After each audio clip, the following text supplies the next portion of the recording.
আমাকে 2,000 টাকা দাও তো, বান্ধবীদের সাথে ঘুরতে যাব। আজ আমি তোমাকে 3টা প্রশ্ন করব।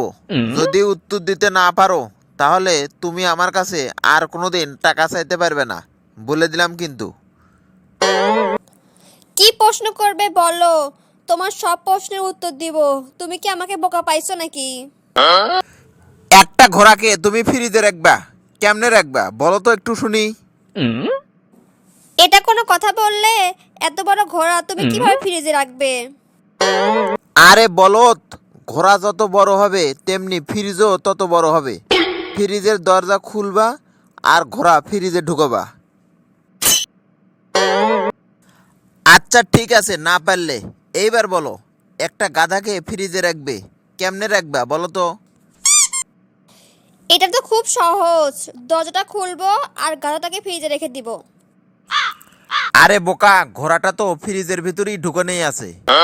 আগে ঘোড়া বের করতে হবে না? তারপর তো তুমি গাধাকে ফ্রিজের ভিতর ঢুকাতে পারবা। যাই হোক, এইবার শেষ প্রশ্ন করি। আমি তো জানি তুমি পারবে না, তারপরেও প্রশ্ন করি।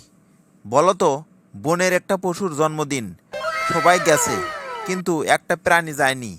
কোন প্রাণী যায়নি বলো তো? এটাও তো খুব সহজ, সিংহ তো যায়নি, কারণ সিংহ তো সব প্রাণী খেয়ে ফেলবে। আরে বোকা, তুমি তো গাধাকে ফ্রিজে বন্ধ করে রাখছো। গাধাকে ফ্রিজ থেকে বের না করলে গাধা কিভাবে জন্মদিনে যাবে?